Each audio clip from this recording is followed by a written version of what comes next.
Hello, welcome. My name is Rev Bowen from Simply Waldorf, and in this video I will demonstrate how to present a story in a way that's most fitting for grades 1, 2, and 3.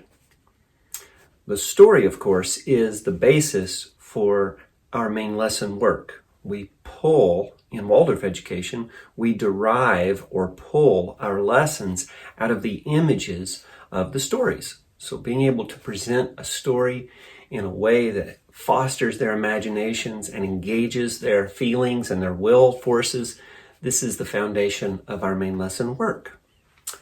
So I hope you enjoy seeing this demonstration, and I've also included some resources in the description below which will help you prepare and deliver such story lessons as this one to your students.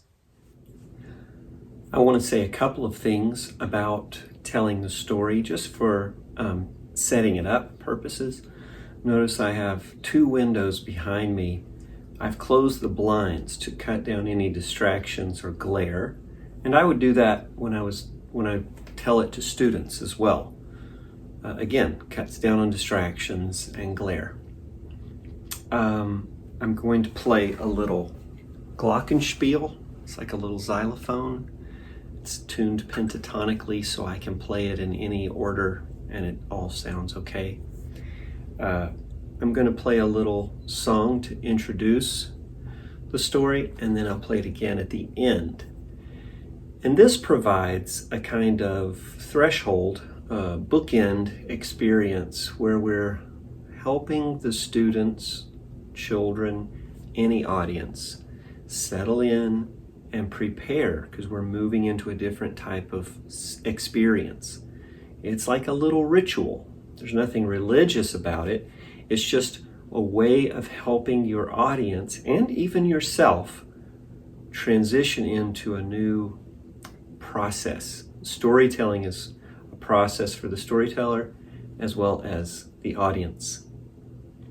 Otherwise, I'll be working, as I do in all the courses, all the lessons in the storytelling courses, I'll be working with different aspects of storytelling skills. And in this one, I'm just going to emphasize a few gestures. So you'll see me work with the gesture of surprise. It's a very simple gesture. The gesture of determination. Sort of our hands just go down. We know we're going to do something, or a character is going to do something. A gesture of desire. The heart or soul is just wanting something. And I believe those are all the gestures I'll be working with intently. There may be other natural gestures that arise. And like anything, gestures can be overdone. I can try to be too dramatic where I'm acting. We don't want to do that because that's distracting. And they can be too minimal where I just become a talking head, and that could be kind of boring for the audience. So we want to give a little bit of gestures, and we want to practice them until they become natural, and we have certain archetypes for different emotions that we portray with our gestures. Okay? Just some basic things that we work through and practice repeatedly in our storytelling course. I'm going to demonstrate them here. This is a fable. It's called The Dog and Its Reflection. And enjoy.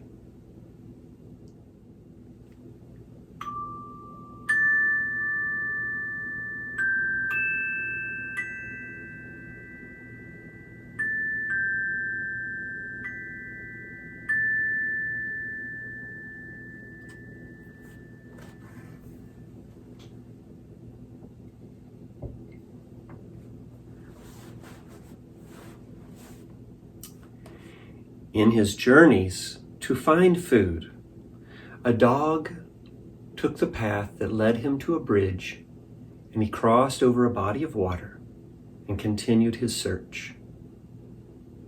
After some time, he was overjoyed to find some wonderful morsels of food.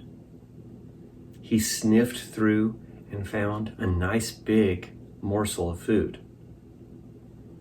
I am going to take this home rather than eat it now, and I will share it with my family. So the dog took the food into his mouth and began to journey home. Of course, having crossed the bridge to get where he found the food, he would need to cross it again on his way home. As the dog crossed the bridge, he looked over the side down toward the water. And there, to his surprise, he saw another dog. The other dog was very much like himself. And the other dog had a morsel of tasty-looking food in its mouth. In fact, the more the dog stared at the other dog, the more he became convinced that the other dog's food would be more delicious, juicier, tastier, perhaps even warmer. The dog wanted the other dog's food. And as he looked, he quickly lunged at the other dog and bit as hard as he could to take the other dog's food out of his mouth. Well, he found himself looking into a rippling pool. There was no other dog. His face was wet and cold, and his own morsel of food was sinking to the bottom.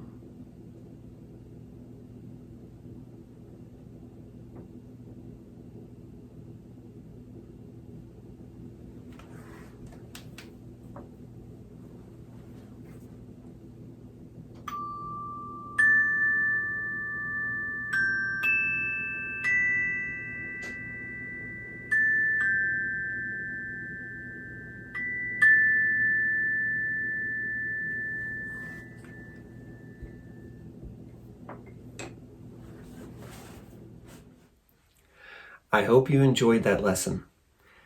Please look in the description below for free companion lessons. You will find math lesson and a language arts lesson that we can pull right out of the story images and imaginations. We use the stories as the foundations for future main lessons in Waldorf education. Please also visit our website at simplywaldorf.com, where we provide you additional resources to help simplify your Waldorf homeschooling experience.